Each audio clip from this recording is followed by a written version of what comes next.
ఈ గడిచిన 15 నెలలలో మార్పు కావాలని, అది ఇందిరమ్మ రాజ్యంతోనే సాధ్యమని, మీ అందరి దీవెనలతో తెలంగాణ రాష్ట్రంలో ఇందిరమ్మ రాజ్యం వచ్చిన తర్వాత ధనిక తెలంగాణ రాష్ట్రాన్ని ఆనాటి పెద్దలు 8,19,000 కోట్ల అప్పు చేసిపోతే ప్రతి సంవత్సరం నెలకి 6,500 కోట్లు అప్పు మిత్తి కడుతూ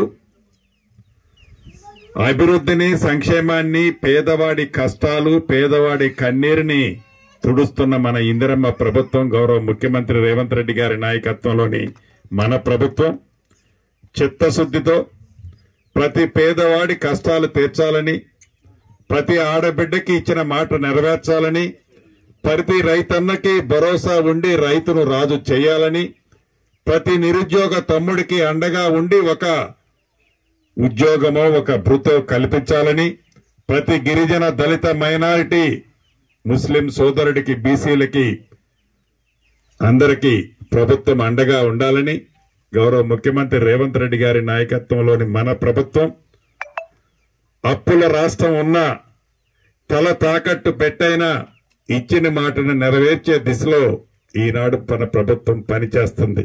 నిజం, ఏదైతే ఈనాడు ప్రతిపక్షం చెప్తుందో ఎన్నికల ముందు మీరు చేసిన వాగ్దానాలు నెరవేర్చలేదు అని అనే మాట అంతా నిజం కాదు, కానీ కొద్దిగా నిజమన్నమాట నిజం.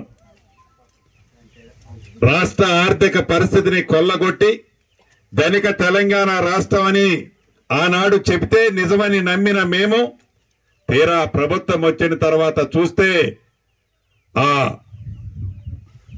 ఏదైతే ఆ లంకె బిందెల్లో ఏయో నిధులున్నాయనుకున్నాం, ఆ లంకె బిందెల్లో నిధులు కాదు కదా, చివరికి మంచినీరు కూడా ఇవ్వలేని ఆ రాష్ట్ర ప్రభుత్వం, ఆనాటి ప్రభుత్వం ఈనాడు ఆ జరిగిన అక్రమాలన్నిటినీ సక్రమార్గంలో పెడుతూ చేసిన అప్పులను తీరుస్తూ చేసిన వాగ్దానాలు వీలైనన్ని నెరవేర్చింది మన ఇందిరమ్మ ప్రభుత్వం. ఈ పేదోడు ప్రభుత్వం ఏదైతే పేదల కోసము ఈ రోజు పనిచేస్తుందో, ఈ పేదోళ్ల ప్రభుత్వాన్ని నిత్యము లేనిపోని అపనిందలు మోపుతూ, పచ్చి అబద్దాలు మాట్లాడుతూ, కళ్ళబొల్లి మాటలు చెబుతూ కాలయాపన చేసి మళ్లీ పగట కలలకు అంటున్నారు వచ్చేది మళ్లీ మా రాజ్యమే అని. ఏమి మంచి చేశావని మళ్లీ నీ రాజ్యం ఈ రాష్ట్రంలో వస్తది అని ఈ వేదిక మీద నుంచి వారిని ప్రశ్నిస్తున్నాను. అంతేకాదు, చిత్తశుద్ధితో ఆనాడు 2004 నుంచి 2014 వరకు ఆనాటి ఉమ్మడి ఆంధ్రప్రదేశ్ లో ఇందిరమ్మ రాజ్యంలో ఇప్పటి తెలంగాణ రాష్ట్రంలో సుమారు 25 లక్షల ఇళ్లు కట్టిన చరిత్ర మన ఇందిరమ్మ ప్రభుత్వాన్ని. ఇందాక ఇందిరమ్మ ఇళ్లే ఈనాడు ఇక్కడ ఈ ఊళ్ళో ఉన్నాయి. ఒక రామచంద్రపురం గ్రామంలో కాదు, రాష్ట్రంలో ఏ మారుమూల గ్రామానికి వెళ్ళినా ఆనాటి ఇందిరమ్మ ప్రభుత్వంలో కట్టిన ఇళ్లు కనిపిస్తాయి. అదే పద్ధతిలో ఇప్పుడు మన ఇందిరమ్మ ప్రభుత్వంలో ఈ రాబోయే 4 సంవత్సరాలలో చిత్తశుద్ధితో 20 లక్షల ఇళ్లు కట్టే కార్యక్రమానికి శ్రీకారం చుట్టాం. ఇందిరమ్మ ప్రభుత్వంలో దివంగత నేత రాజశేఖర రెడ్డి గారు శంకుస్థాపన చేశారు.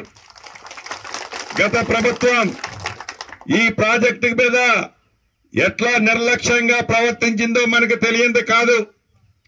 ఈ రాబోయే సంవత్సరంన్నరలో సీతారామ ప్రాజెక్టుని పూర్తి చేసే బాధ్యత మన ఇందిరమ్మ ప్రభుత్వానిది.